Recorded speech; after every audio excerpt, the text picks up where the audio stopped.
विछा irrigation अमलदारनि पारां रिश्वत न ॾियण तां न्यू शेखाणी माइनर जे आबादगारनि जो पाणी गैरकानूनी तौर बंदि करण ख़िलाफ़ जस्कम अॻवान रशीद ॾेथो आबिद शाहाणी ज़िले काउंसिल जे मेंबर सलीम सिंधी ज़मींदारनि वॾेरो मोहरम परिहाड़ ॿियनि जी अॻवानी में वॾो वाह स्टाफ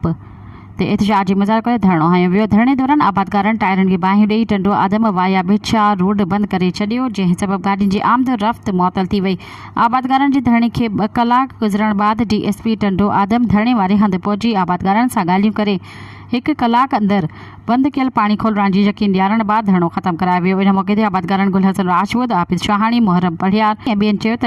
इरीगेशन टंडो आदम सब डिवीज़न जे एग्जीक्यूटिव इंजीनियर ख़ालिद बलोच, SDO सिराज मेमण, दारोगो मौला बख्श हिंगोरो रिश्वत न ॾियण तां वारी बंदीअ जो बहानो ॼाणाए आबादगारनि जो पाणी बंदि करे छॾियो आहे, जंहिं करे असांजो फसल सुकी रहियो आहे। आबपाशी खाते जो आला इख़्तियारियूं नोटिस वठी पाणी जी गैरकानूनी बंदिश ऐं रिश्वत घरंदड़ मुलविस ऑफिसरनि ऐं अमलदारनि ख़िलाफ़ कानूनी कार्रवाई करे आबादगारनि खे वक़्त सां पाणी ॾेई परेशानी खां बचायो वञे। मज़ीद ख़बरनि ऐं तफ़सीलात लाइ विज़िट कयो असांजी वेबसाइट www.awamiNewsHD.com ऐं ॾिसंदा रहो अवामी न्यूज़ HD।